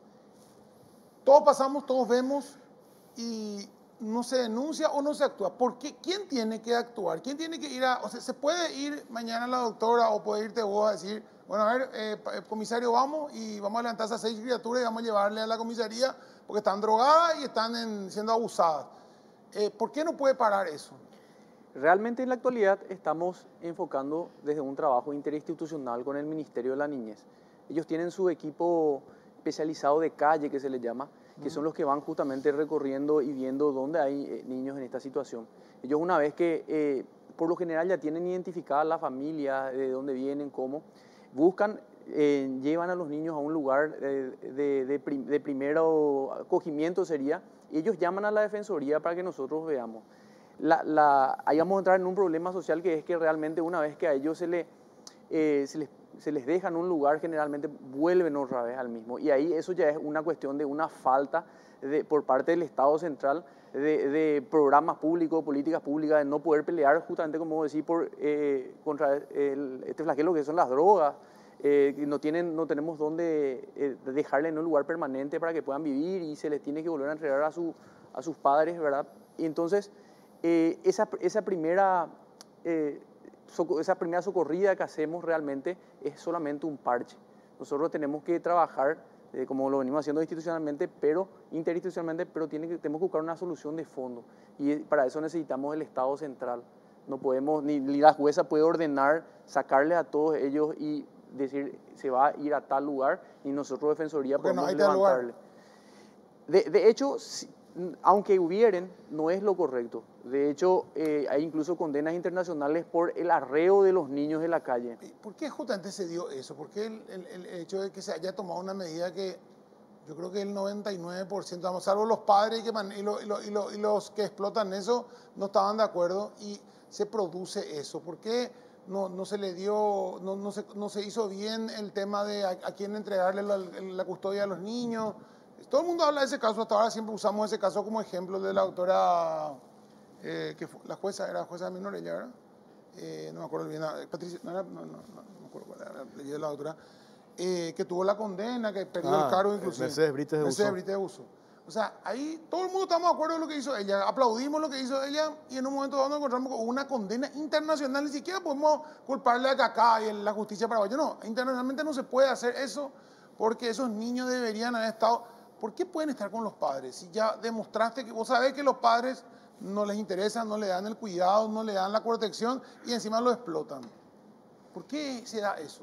La gente no, yo como común, ¿verdad? Porque las normativas de la Constitución Nacional, la Convención de los Derechos del Niño que adoptamos por ley en el año 90, nuestro Código de la Niñez y la Adolescencia, hablan que la institución del abrigo es de última ratio, en lenguaje sencillo, es a lo último que uno le puede llegar a dar como medida a un niño cuando siempre debe manejarse o permanecer en un entorno lo más familiar posible. Y para que los padres, hablando también en lenguaje sencillo, tienen que dejar de ser sus padres, deben haber perdido la patria potestad. Eso quiere decir dejar de ser sus padres, verificarse eso en un proceso, pero las medidas de abrigo, y tienen que ser, todas las medidas que se tomen tienen que ser siempre para cada niño, niña, adolescente, ver su entorno, su situación y tratar de que esté en un entorno familiar. Si no puede estar con sus padres, que esté en una institución que se llama guarda, que esté en su familia ampliada o en su entorno afectivo. Imagínense también que es un niño que de repente, a lo mejor de alguna u otra forma, estaba en la calle, pero estaba con su mamá, con su papá, eso es su entorno, y bruscamente se lo lleva a un lugar donde él no sabe dónde está, o sea, tienen que existir también ciertas pautas y ciertas condiciones. La medida del abrigo, la institucionalización de un niño, es la última medida que se puede aplicar en temas de cuidados alternativos. Y ahí trabajar en los procesos que tengan, digamos, el desarrollo adecuado. Yo creo que esa situación de hacer eso puntualmente, porque después nos fue una situación sustentable y después ahí, sin haberse indicado cada niño, es cada historia. Y ahí creo que se vieron situaciones que después no sabían la identidad, se juntaron, eran otros que ni siquiera eran de esa situación, estaban circunstancialmente en el lugar donde se hizo el procedimiento. O sea, siempre en la niñez son cuestiones procesuales, sustentables, y para cada niño ni adolescente ver en ese momento cuál es su interés superior. Y yo creo que en ese sentido, agarrarlo a todos los niños e institucionalizarlos, salimos completamente de los estándares nacionales, institucionales, normativas de niñez y adolescencia. Tenemos que hacer una pausa a la vuelta, seguimos hablando sobre este tema, pero antes llegó el momento de sentirse insuperable.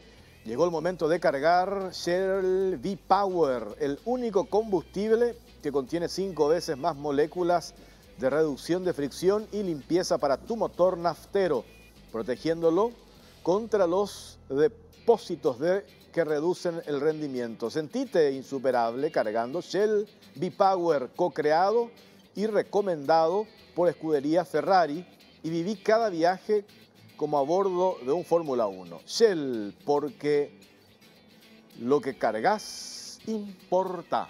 Y viaja tranquilo con Banco Basa, pagando hasta en 12 cuotas sin intereses con tarjeta de créditos en todas las agencias de viaje y aerolíneas del país.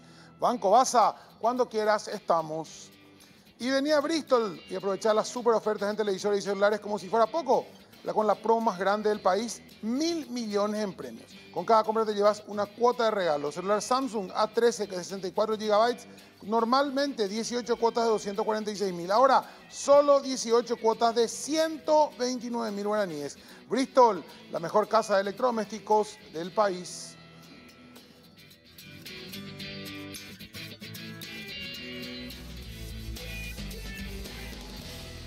Seguimos en Cara o Cruz, estamos en vivo y en directo. Acá me preguntan, esto que está en el debate, el otro día mencionamos acá, estaban representantes de derechos humanos. Ustedes son administradores de justicia, es cierto, pero sí considero importante la opinión de ustedes. Castración química, ¿esto puede funcionar acá, doctora?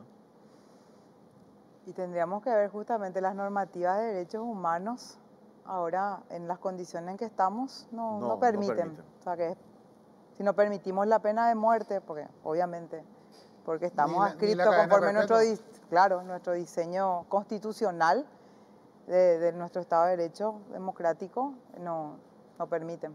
Acá nomás también me dicen, mientras esperamos que las instituciones funcionen, acá tengo otro mensaje, me dicen, no sé si funciona el número de teléfono 147, que uno llama, me decía un compañero de trabajo que no, tiene casos puntuales, me dicen, no hay retorno inmediato, mientras esperamos el fortalecimiento de las instituciones, vamos a seguir viendo estas estadísticas, imagínate 16.000 niños, Lo que se denuncia. una generación de 16.000 personas con quiero decirlo, pero un trauma tremendo, ¿verdad? Enorme deben tener esos chicos, ¿verdad? Al ser vulnerados. Independientemente a que podamos modificar o incluir eso, yo creo que tenemos que trabajar más en la prevención. Realmente, como Estado, no se trabaja en la prevención. Te voy a poner un ejemplo sencillo. La educación sexual hoy en día es deplorable en nuestro sistema. Y como si un niño no sabe que está mal que le toquen esto, que le toquen aquello, para qué sirve esto, para qué sirve aquello, cómo se procrea, qué pasa si hace esto. Y hablo con propiedad porque tuve esta conversación con mi hijo de 13 años que estando en octavo grado en el colegio todavía no se dio algo así. Entonces, ¿cómo nosotros pretendemos prevenir si, por ejemplo, no incluimos o no modificamos nuestra malla curricular o no intensificamos y no incluimos la educación sexual integral dentro de eso? Entonces, de hecho, la educación sexual está en la malla curricular en esos aspectos donde vos decís, de hecho, que la autoeducación sea de mala calidad, aunque incluya la educación sexual integral o no la incluya, siempre va a ser de mala calidad, no es un problema de que no esté, porque si vos agarrás, digamos, el manual del maestro que está enseñando hoy en día en cuarto, quinto grado, y estoy hablando de yo que estudié en cuarto, quinto grado hace muchos años, ¿verdad? Ya nos enseñaban eso, y no, depende del colegio, el que te enseñaba o aprendías o no.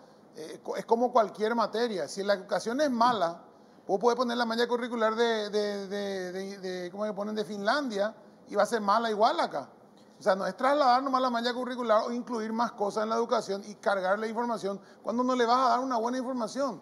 O sea, yo puedo no coincidir en eso. Yo sé que yo creo que el problema pasa porque muchas veces no saben hasta cierta edad, pero también pasa porque hay una fuerza del adulto o del mayor que ejerce esa violencia y después se genera todo un miedo. Fíjate este chico que del colegio, de Lambaré denunció.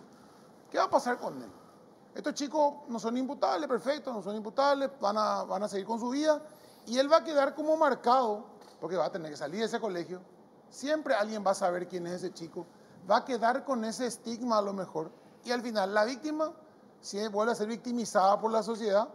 Y por más que el chico haya sabido, fue y denunció a su mamá, me hicieron esto, está mal. Él denunció, le contó a su mamá lo que le hicieron. Él sabía, porque recibió una educación correcta dentro de todo. Y igual el perjudicado va a ser él siempre.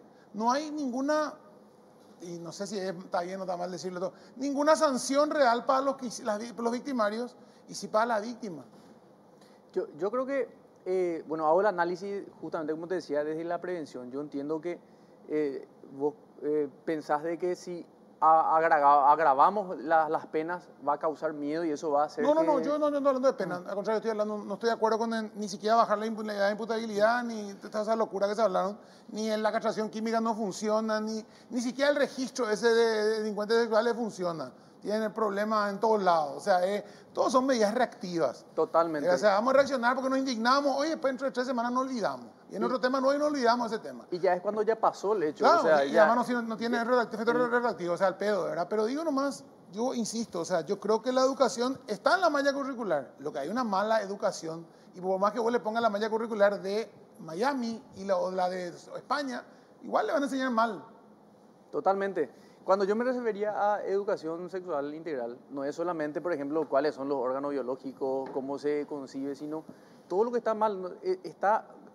Como vos decís, la educación tiene que adaptarse y tiene que ser adecuada.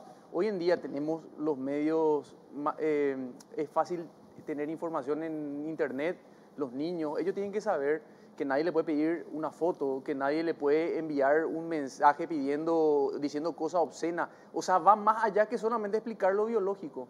Y si nosotros no les hacemos saber de entrada, desde el comienzo, qué está mal y qué está bien, porque muchas veces no se habla, y en la familia tampoco se habla. Entonces, ¿cómo ellos van a saber dar esas alertas, ¿verdad? Esas primeras voces para que nosotros le podamos escuchar y para que la Defensoría pueda reaccionar y verificar si qué está mal y dónde están mal las cosas. Hoy, por ejemplo, me llamaron por un caso en el cual 2 niñas pequeñas de 6 años hacían cosas en su colegio entre ellas y tenemos que averiguar de dónde viene eso, por qué vienen, a quién le vieron haciendo eso, de dónde aprendieron a hacer eso. No les nació de la nada. Por eso yo insisto mucho que No hablo precisamente de la castración química si corresponde o no, a lo mejor deberíamos ver si en otros países funciona, pero a mí me interesa mucho más hablar desde el punto de vista preventivo, para que dejen de pasar esto y no que lleguemos tarde y le condenemos al que hizo, ¿verdad? Menciono otra vez a la directora Sonia Escauriza, decía, pasa mucho también por la casa, ¿verdad? Esa atención, por lo menos 10 minutos al día, preguntarle, focalizar esa atención en los niños, preguntarle sobre sus cosas, y uno enseguida como padre, como papá, mamá se da cuenta, hay algo raro, ¿verdad? Entonces ella instaba ante este desborde, ¿verdad? Bueno, no sé cómo llamarlo, en estos casos que tenemos 8 o 10 por día, algo está pasando. Papá, mamá, hablar por lo menos 10 minutos con los niños. Yo creo que también cuando vos insistís, doctor, por el tema de la prevención, yo creo que también pasa por allí, ¿verdad? ¿Y quién? El papá o la mamá que tiene que estar atento, pendiente de eso, ¿verdad? El experto en informática, ¿cómo se llama? Miguel Ángel Gaspar nos decía, hay aplicaciones que uno puede monitorear permanentemente cuando ya le das el teléfono celular a tu hijo, por una cuestión de seguridad, lo que fuese, una manera de monitorear permanentemente qué está viendo, en qué anda, con quién habla, qué páginas está observando. Eso hay que hacerlo, ¿verdad? Porque la única manera de estar siempre atentos encima del chico. Y una inversión, así como es la nueva inversión que tenemos que hacer, es en inversión en seguridad por nuestros niños, niñas y adolescentes. Pero siempre también que ellos son, para mí, al complementar el tema de la prevención, hacerlos participar protagónicamente. Ellos son los protagonistas, empoderarles en educación. Y esperemos que ellos, con las herramientas con las cuales nosotros ahora nos alarmamos, volquemos todos los conocimientos de prevención, las formas de transmitirles, digamos, información, y que sean la nueva generación que no va a ir por el camino de la violencia. ¿Y qué es lo que consumen también? ¿Qué es lo que ellos imitan? Autorreflexionémonos nosotros como adultos, nosotros mismos. ¿Qué hacemos? ¿Cuál es nuestra conducta? También tenemos, situaciones de violencia, la forma que nos expresamos, que comparten los padres en los grupos de WhatsApp, ¿qué tienen? O sea, cómo nos comportamos, y esperemos que nuestros hijos sean diferentes a cómo nosotros también vamos llevando adelante nuestra vida, cómo nos expresamos. Nosotros también, si tenemos alguna, preferimos la violencia antes que el diálogo.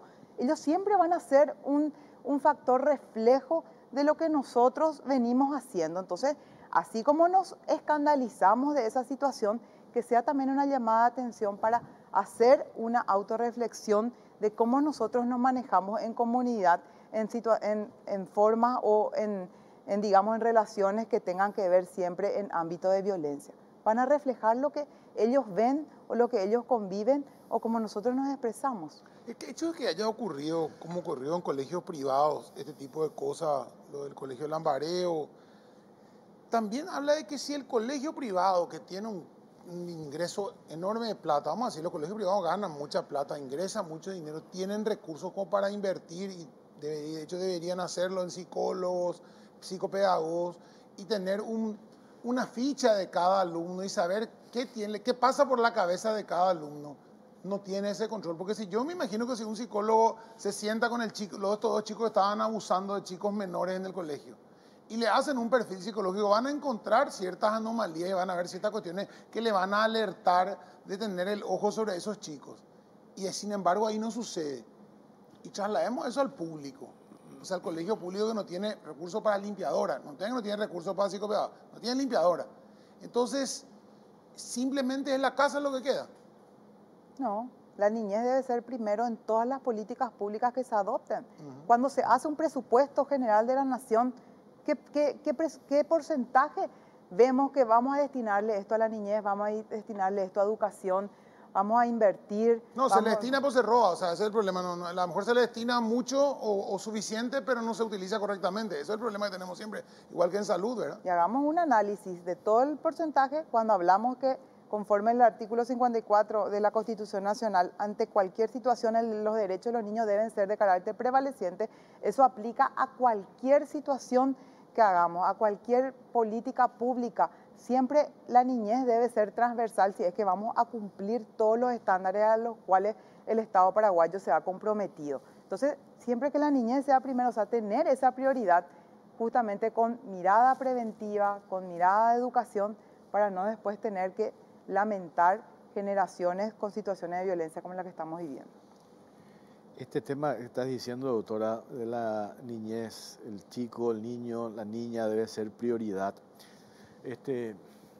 Nosotros un montón de veces hemos encarado en nuestros espacios periodísticos los casos que se tienen, el problema de la tenencia de los chicos, padres que se separan y esa lucha que no termina nunca. Y se le utiliza al niño como una herramienta de extorsión y el perjudicado es el niño, el papá que se quiere vengar de la mamá o viceversa y le usa al chico, ¿verdad? Ustedes, me imagino... Debe ver todos los días. Claro, deben tener todos los días, pero yo digo, y ahí yo no entiendo cómo hay casos de una mamá que hace 3 años no le da a su hija, o sea, ¿cómo puede darse eso? ¿Dónde está el derecho de ese niño, verdad? Y ahí justamente, cuando nosotros los adultos nos propendemos al diálogo, no sabemos que nuestro hijo, nuestra hija, va a ser nuestra hija siempre, que no es que justamente eso, de que en la niñez no es que gana la mamá o gana el papá, yo tengo que ver que gane ese niño. Y justamente, y si eso tiene que hacerse, tenemos que trabajar ahora, tenemos que trascender a una justicia terapéutica, no solamente al niño, sino a sus padres, que a lo mejor no han superado otro tipo de situaciones y que esa continuidad le va a generar, digamos, daños constantes o sustentables en la vida de ese niño. O sea, como adultos tenemos que autorreflexionarnos y entender que cada conducta que hagamos obviamente va a repercutir en la vida del niño. De hecho, Jorge, si me permitís, sí. En el papel, en la ley siempre estuvo de que el centro del proceso de la niñez era el niño, pero la realidad es que no ocurría eso. Siempre era pelea de papá, de mamá, y al niño antes ni se le escuchaba. Nosotros hoy, por ejemplo, desde la Defensoría Pública y la doctora también con la que siempre trabajamos muy de cerca, lo primero que hacemos es escucharle al niño, a la niña para saber cómo se siente, qué quiere. Y no solamente, o sea, ellos no son objetos, ellos no son ni de papá, ellos no son de mamá. Entonces hay que tener en cuenta qué es lo que le va a hacer bien también a estos niños, ¿verdad? Absolutamente. Por último, y tenemos que cerrar este bloque, ¿sentiste ese aumento que vos en la Defensoría, doctor, que recibís denuncias, un aumento en estas últimas semanas a partir de que se haya visibilizado esto que sucedió en un colegio? Con total sinceridad, nosotros sentimos un aumento desde la pandemia realmente en la cantidad de denuncias. Estos son casos que se mediatizaron, pero nosotros constantemente recibíamos denuncias de niños de 12 con niños de 6, de niños de 10 con niños de 4. O sea, no es algo que salió ahora, lo que se está pasando, se está visibilizando esto.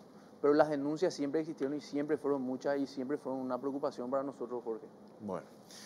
Gracias, doctora, por su tiempo. No, por favor, muy amable, a ustedes. Muchas gracias, doctor. Gracias. A ustedes, por favor. Gracias. Nosotros hacemos una pausa. Breve pausa. A la vuelta hablamos con el director del Instituto Nacional de Estadísticas. De cada 4 paraguayos, 1 el año pasado pasó hambre. La inseguridad alimenticia en nuestro país y otros números también que va a compartir con nosotros Iván Ojeda. A la vuelta de la pausa ya venimos.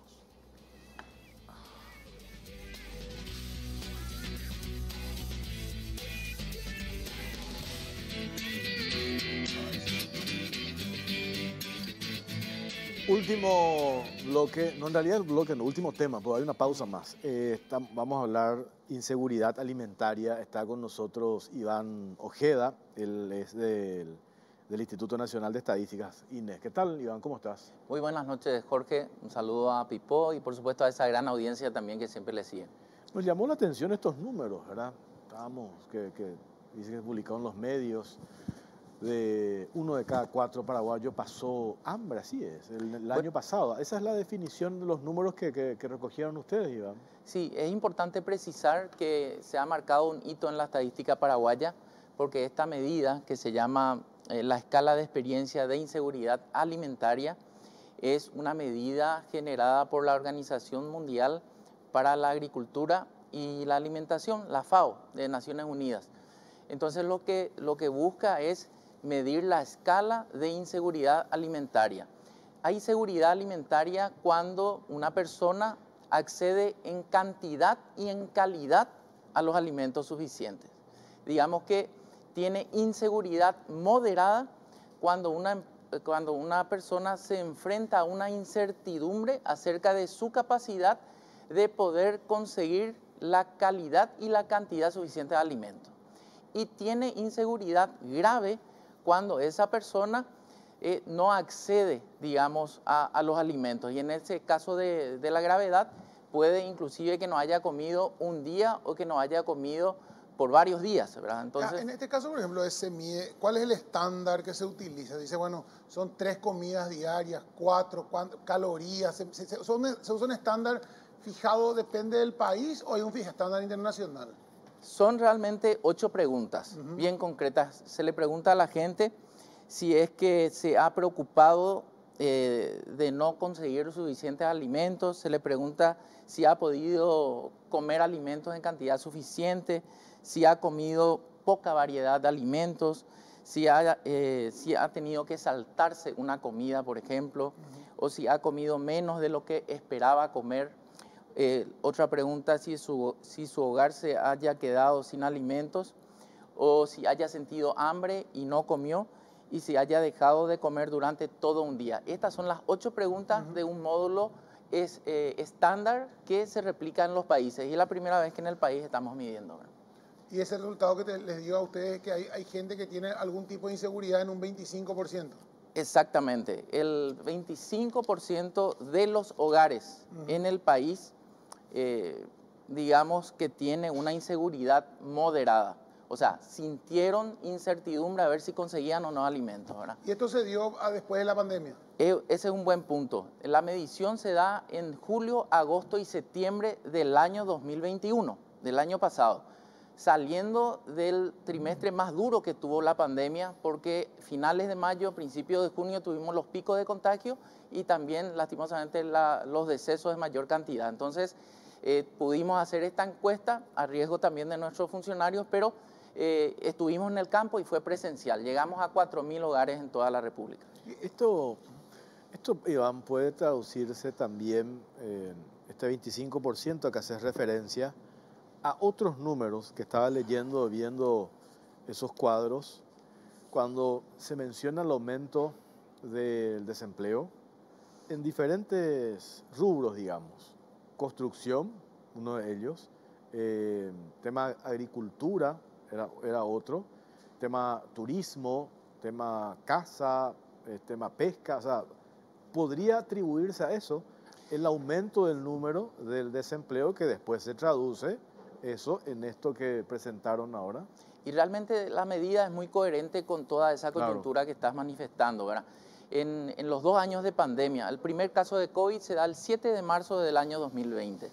Ese fue el comienzo del segundo trimestre del año 2020, donde fue muy duro, porque fuimos a un parate de 37 días en donde, digamos, la actividad económica se frenó. El segundo momento crítico de la pandemia fue el segundo trimestre del año 2021, en donde también tuvimos los picos de contagio y fallecimiento, ¿verdad? Cuando llegaron las vacunas y hubo, digamos, una masificación de la vacunación, digamos que se recuperó la actividad económica, el gobierno levantó algunas prohibiciones sobre, por ejemplo, actividades económicas que tenían que ver con el relacionamiento social, ¿verdad? Con la cercanía. Los servicios gastronómicos, los gimnasios volvieron a abrir. Entonces hubo como un auge de ingresos, pero vino la inflación. Entonces eso también frenó, digamos, el poder adquisitivo de la gente, ¿verdad? El módulo de inseguridad alimentaria es muy coherente con lo que sucede en la pobreza monetaria. La pobreza monetaria nos dice que es ese grupo poblacional que incluye a las personas que no alcanzan a cubrir los costos de una canasta básica de alimentos, pobreza extrema, o los costos de una canasta básica de alimentos y servicios básicos, que es la pobreza total. Hoy la pobreza extrema en el Paraguay afecta al 3,9 o al 4% de la población. Hay cerca de 270.000 personas en pobreza extrema. Y digamos, en inseguridad alimentaria grave también estamos en torno a esos mismos números, ¿verdad? Estos números que presentan ustedes, yo siempre digo, es para un país, sobre todo como el nuestro, en vías de desarrollo, hacer estas mediciones de manera constante, permanente, es clave para a partir de allí desarrollar las políticas públicas. Estos datos arrojados, evaluados, recogidos por ustedes, aparte de socializar con los medios, como estás haciendo y estás ahora contando, ¿qué más se hace con esto? ¿Esto se lleva a otra institución, se pasan nomás, se publican nomás estos números y seguimos de largo? ¿Qué se hace con esto, Iván?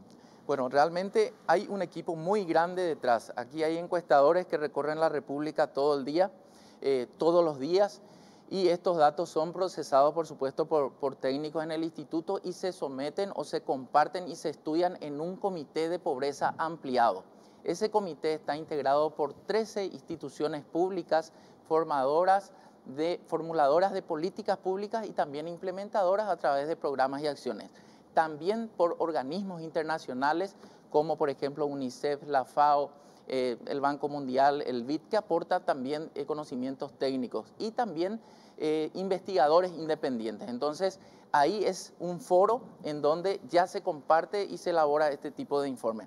A partir de ahí también nosotros queremos que el dato sea el motor de cambios positivos para la gente, porque si hablamos de estos temas, también se van a ser tenidos en cuenta y vamos a estar influenciando o generando cambios positivos en la vida de las personas. Esa información justamente acá dice, apunta a contribuir al diseño de políticas públicas. Es clave, ¿verdad? Saber dónde están los problemas focalizados, cuáles son, que a lo mejor a veces ya tenemos diagnosticados más o menos cuáles son, pero no sabemos dónde están ni cómo se dan.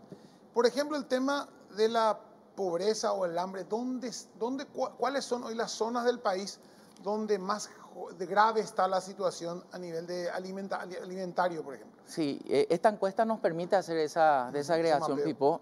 Cazapá es el más afectado, el segundo es Alto Paraná, después le sigue Itapúa y por debajo ya San Pedro, Caguazú, Central, y el menos afectado es Asunción. Ese es un cambio drástico, Iván, porque uno siempre sabía que era Cazapá, San Pedro, y aparece Alto Paraná, Itapúa, departamentos ricos. Uno dice el departamento más rico del Paraguay, por la agricultura, por la industria, por el comercio, lo que sea, Itapúa, Alto Paraná. Y aparecen como los departamentos con más problemas de hambre.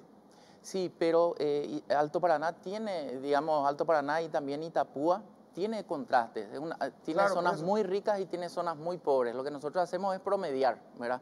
Pero eso no se daba antes o no estaba ese dato. Sí, Cazapá, en la medición... Esa historia, antes siempre era Cazapá, San Pedro, por ahí se movía la cosa, pero hoy aparecen dos potencias, digamos, ahí para mí. Si vos me decías, yo me preguntaba a mí, te iba a decir los dos últimos, te iba a decir en Itapúa y en Alto Paraná. Realmente Cazapá y Caguazú son los más pobres, tanto en pobreza monetaria y en el tema de hambre. Cazapá se sigue manteniendo ahí. También es uno de los departamentos con menos conectividad, o sea, tiene muchas limitaciones, ¿verdad? Pero voy un poco a lo que decías. Es fundamental tener la información para basar las decisiones en evidencia y no en meras percepciones, ¿verdad? Acá me dicen, Iván, que te pregunte, una persona que está vinculada al tema de las ONG, el tema de alimentos, saber estos datos de pobreza es increíble, dice. ¿Qué políticas de seguridad alimentaria existen? ¿Tenemos políticas de seguridad alimentaria? Sí, por supuesto. Tuvimos planes de contingencia muy claros durante la pandemia, como por ejemplo Putumayo, Ñangarecó, que en su momento nosotros medimos también y evitaron que 500.000 personas caigan en la pobreza, digamos en la pobreza extrema, ¿verdad? Hoy hay sistemas de transferencias como el plan Tecoporá, ¿verdad? Transferencias condicionadas a las familias, también la transferencia de a adultos mayores, y eso todos tienen un componente de alimentación también, por supuesto, Jorge. Y después lo otro, si sabe algo de la cantidad de pérdida y desperdicios de alimentos que hay en Paraguay, porque me dice que es un porcentaje demasiado alto, desperdicios y pérdidas en Paraguay. Entonces no podemos tener estos números de gente que pasa hambre, ¿verdad? Cuando Paraguay es uno de los principales productores de alimentos. Sí, la agenda de los Objetivos de Desarrollo Sostenible, que es una agenda global consensuada por los países, tiene indicadores como el que acabas de mencionar y es nuestra tarea explorar el cómo medir eso, ¿verdad? Esto que presentamos también es parte de esa agenda global de que los países tienen obligado o tienen como desafío, mejor dicho, dentro del consenso, visibilizar también la inseguridad alimentaria. Entonces el país está no solamente monitoreando el Plan Nacional de Desarrollo, las políticas públicas, sino que está reportando también un compromiso internacional al mencionar la inseguridad alimentaria. El tema de desechos o esas cuestiones también estamos explorando cómo medirlo. 70.000 pobres en Asunción, más de 100 asentamientos. Y el otro día mencionábamos en la radio cuando nos dicen ha aumentado el número de beneficiarios de estos proyectos sociales, ejemplo, de Tecoporá. Entonces yo digo, pero nosotros contamos como un gran mérito que ha aumentado el número de beneficiarios, cuando que en realidad tendría que ser una preocupación. Lo ideal sería bajar eso. ¿Por qué? Porque significa que estamos combatiendo o haciendo frente a la pobreza. Hoy nosotros contamos que eso ha aumentado. ¿Qué quiere decir? Que aumenta el número de pobres. Muy buen punto, Jorge, pero te cuento que nosotros también monitoreamos el impacto que tienen estas políticas en la vida de la gente. En primer lugar, la focalización del programa Tecoporá, digamos que es casi perfecta, porque está apuntando a los estratos que tienen menor impacto, o sea, menor ingreso, mejor dicho, ¿verdad? Si sacásemos, ¿qué pasa si sacamos Tecoporá, si sacamos la transferencia de adultos mayores? La pobreza va a crecer en un 3 puntos porcentuales. Entonces, también son medidas que se hacen no solamente en Paraguay, en todo el mundo, de contención de la pobreza. Claro, yo no digo que saquemos, pero lo que pasa es que estamos aumentando, ¿verdad? Que, claro, tenemos que hacer frente porque hay problemas de pobreza extrema. Pero eso no es permanente, Iván, ¿verdad? Eso es por un tiempo determinado, porque ¿cuál es el objetivo de eso, de estas transferencias monetarias con corresponsabilidades? El Estado le da contrapartida, la familia, el papá o la mamá tiene que cumplir una serie de requisitos. ¿Se cumplen esos requisitos o ya forma parte de un círculo vicioso que eso ampliamos el número, el Estado desembolsa de manera permanente y nunca salen de ese círculo? Nunca se hizo lo del control sanitario, lo de la asistencia escolar, lo de la cuestión alimentaria, por ejemplo. O sea, tenemos nosotros la capacidad de hacer ese control, el seguimiento de esa responsabilidad que tiene esa familia a quien el Estado le da esa ayuda. Sí, ese es un programa ejecutado por el Ministerio de Desarrollo Social y también por el Ministerio de Hacienda y por supuesto que ellos monitorean si es una, me imagino, si es una transferencia condicionada y si es una embarazada y tiene que presentar sus controles, se hacen los controles. Lo que nosotros hacemos como Oficina Nacional de Estadística es monitorear según la entrevista, porque nosotros a la gente le preguntamos, llegamos a la casa y le preguntamos acerca del impacto, acerca de ingresos y ellos nos dan estos reportes, ¿verdad? Entonces esto también sirve para validar las políticas que están funcionando y también mejorar aquellas que se puedan mejorar, ¿verdad? La estadística paraguaya tuvo un punto de inflexión importante en el año 2020, porque luego de 78 años de tener la ley más antigua de América Latina y el Caribe, hoy tenemos la ley estadística más moderna, una de las más modernas del planeta. Imagínense tener en una ley pesos, porque el guaraní se hace en el 43, se instaura el guaraní, nosotros teníamos la moneda peso. Entonces, ese cambio también nos da mayor jerarquía, nos da independencia técnica, autonomía y autarquía. ¿Y por qué menciono esto? Porque es el perfil que tiene que tener una oficina estadística, es la jerarquía que tiene que tener una oficina estadística para poder explorar y ser más eficiente al momento de medir las políticas públicas. Cuando habla Jorge de los 70.000 que aumentaron a 70.000 los que tienen Tecoporá, y hay una cuestión para hacer la pregunta, ¿son 70.000 nomás los que deberían tener Tecoporá? ¿Hasta qué porcentaje llegó? Al ir a los hogares ustedes y preguntarle, ¿usted estudió en Tecoporá? No. ¿Tenían que haber tenido? Sí. ¿Cuánta gente no accedió y debería haber accedido a Tecoporá? Decía, ¿eran 70.000 o tenía que haber sido 90.000 o eran 70.000 nomás y llegaron a todos? Bueno, Tecoporá es uno de vamos a hablar en general de todos los planes, sí. de todos los planes. Y por eso medimos, por ejemplo, la la pobreza extrema. Y hablamos de un número de 300.000 aproximadamente. Hoy creo que los planes benefician a más de 300.000 personas, ¿verdad? Entonces, lo que medimos es la focalización. Si esa persona que recibió, nosotros, obviamente, guardando la identidad de la persona, porque el secreto estadístico es algo sagrado para nosotros, nosotros podemos saber si esa ayuda le llega realmente a las personas que son de ingresos inferiores, ¿verdad? Porque también dividimos en percentiles, ¿verdad? Los ingresos, si le llegó a la persona de menor ingreso, a la de medio o a la de alta, ¿verdad? Entonces, por eso digo que están bien focalizadas esas políticas. ¿Cuándo se toma esta decisión, por ejemplo, esta encuesta que hiciste para lo de la seguridad alimentaria? ¿Ustedes cómo se toma esa decisión? ¿Cuándo se hace? ¿En qué momento medir? ¿Cómo se determina eso, Iván? Bueno, los organismos internacionales abogan siempre porque los países tengan este tipo de medidas. El Paraguay, como mencionaba, es parte de una agenda global, es un compromiso país el dar cumplimiento a esta agenda de los Objetivos de Desarrollo Sostenible, que tiene 3 pilares fundamentales: el social, el económico y el medioambiental. Entonces, y también para poder realizar esta encuesta o esta medición, nosotros tenemos una encuesta permanente de hogares, y acá lo que se hizo es, esa encuesta permanente de hogares dejó de ser puntual en el año 2017 y pasó a una encuesta continua. Entonces, esto se introduce como un módulo adicional en la encuesta permanente de hogares, y la recomendación internacional también dice que debería monitorearse cada 2 años. México lo hace así, ¿verdad?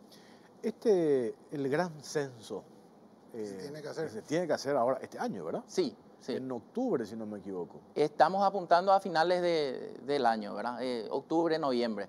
Los censos de población y vivienda se realizan en los países cada 10 años. Esto debido a que los cambios en la transición demográfica alteran la estructura base de la población. La fecundidad, la mortalidad, la esperanza de vida varían con el transcurrir de los años, y estas estimaciones tienen que ser ajustadas para que el Paraguay haga frente a los desafíos que tienen salud, educación, vivienda. Nosotros estamos preparando esto para el año 2022, ¿verdad? Los recursos salieron como medio al límite el año pasado, hicimos una abogacía fuerte también, pero la clase política también entendió la importancia de actualizar esta infraestructura estadística que es tan fundamental para, primero, entender cuántos somos, dónde estamos, cómo estamos y qué necesitamos como país. Es la única oportunidad que vamos a tener como país de entender qué nos deja la pandemia. Posiblemente estamos ante una nueva reconfiguración de las familias paraguayas. ¿Qué pasó con la migración? ¿Fuimos un país receptivo o fuimos un país expulsor? ¿Qué pasó con la fecundidad? Siguen en el Paraguay naciendo aproximadamente, datos de la prepandemia, 145.000 bebés por año. Las defunciones siguen siendo 36.000 en promedio por año, datos de la prepandemia. Entonces, hoy sabemos que 650.000 personas aproximadamente estuvieron digamos, con COVID positivo, de las cuales lastimosamente fallecieron 18.000. Entonces, entender todo esto, entender cómo nos llevamos con el medio ambiente, saber cuántos hogares tienen un sistema mejorado de alcantarillado sanitario, o cuál es la demanda energética de los hogares, o entender también cómo están las comunidades indígenas. Pipo hacía referencia a nuestros hermanos indígenas en bloques anteriores. Entonces, entender cómo también ellos son, cómo están viviendo, qué necesidades tienen, solamente un censo de población nos va a dar. Imagínate, para ir redondeando, Pipo, ahora que estamos en periodo electoral, ¿verdad? Escuchamos tantos candidatos que te hablan de todo un poco, ¿verdad? La clave de tener estos números, de estas estadísticas, para que a partir de allí, teniendo estos números, vos puedas plantear tus propuestas en materia de políticas públicas y soluciones, ¿verdad? Si vos no tenés estos números, estos datos básicos, ¿de qué estamos hablando, verdad? Tema habitacional, eso que mencionaste. Seguimos, por ejemplo, que esto, ¿cuánto tiempo hablábamos? El 70% de la población tiene menos de 30 años. Eso cambió hoy. De 40. Hoy hablemos de cómo está la pirámide poblacional, ¿verdad?